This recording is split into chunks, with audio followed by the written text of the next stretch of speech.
Kali ini saya sedang berada di Tugu Perjuangan yang ada di Mande ya, Kabupaten Cianjur. Eh, Sayang sekali gitu ya, banyak orang yang tidak tahu bahwa ada tugu yang bersejarah yang dulunya tempat para pejuang yang ada di Kampung Mande ini gitu ya, yang mempertahankan Kampung Mande ini dari para penjajah gitu ya, dari penjajah Belanda gitu ya. Dan adanya Tugu Perjuangan ini mensimbolkan bahwa dulunya ada 53 pejuang yang gugur gitu ya dalam peperangan melawan penjajah Belanda. Maka jadikan monumen ini sejarahnya gitu ya.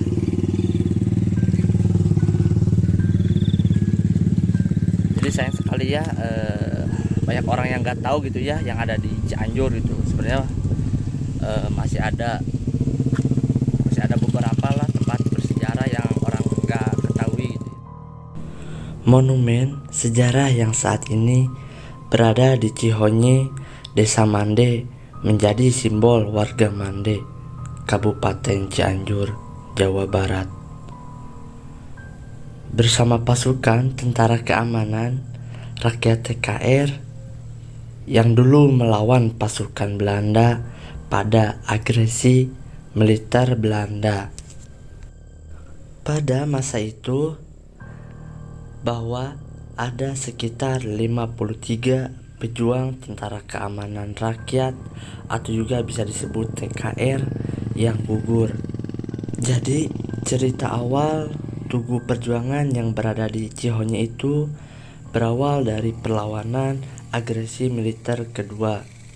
Pada tahun 1948, pada masa itu para Tentara Keamanan Rakyat menghadang pasukan konvoi Belanda dari Bandung menuju Jakarta dengan peralatan sederhana dan memanfaatkan pepohonan yang banyak tumbuh.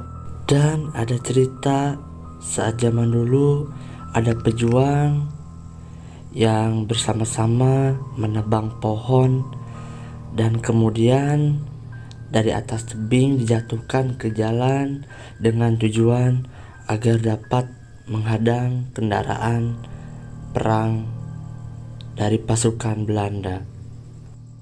Setelah ada penghadangan pertama, tentara Indonesia berhasil.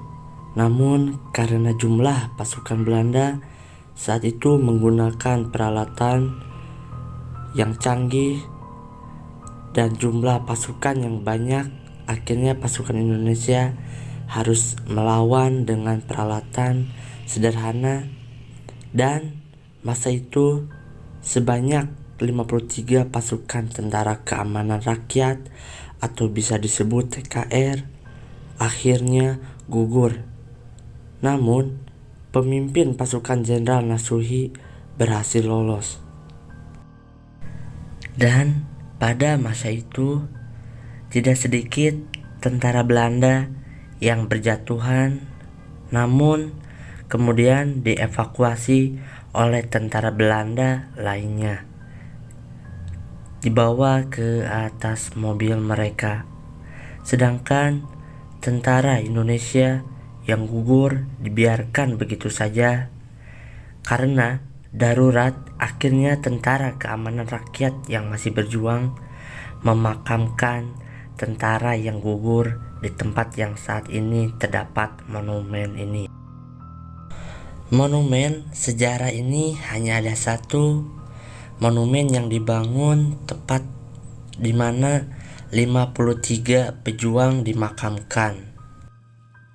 Hal itu untuk memudahkan para warga yang melintas agar mengetahui bahwa ada sejarah perjuangan di wilayah yang saat ini masuk wilayah Desa Mande. Dan ada salah satu pejuang pada zaman dahulu mempunyai gergaji 1,5 meter untuk memotong pepohonan yang besar. Dan ia selalu bersama teman-teman perjuangannya pada saat melawan para penjajah yang akan merebut Kampung Mande. Mereka selalu mempersiapkan siang malam menebang pohon-pohonan yang besar untuk disimpan di jalan yang akan dilewati oleh konvoyan para Belanda. Dan di Mande ini pernah terjadi 2 kali pertempuran. Yang pertama itu tidak ada korban, tetapi konvoyan Belanda yang melewati jalur itu berhasil melewati halangan rintangan pohon di jalan yang telah disimpan oleh para pejuang yang ada di Kampung Mande. Dan pada saat itu terjadinya peperangan yang kedua di Kampung Mande ini dan mengakibatkan banyaknya para pahlawan yang gugur di sini.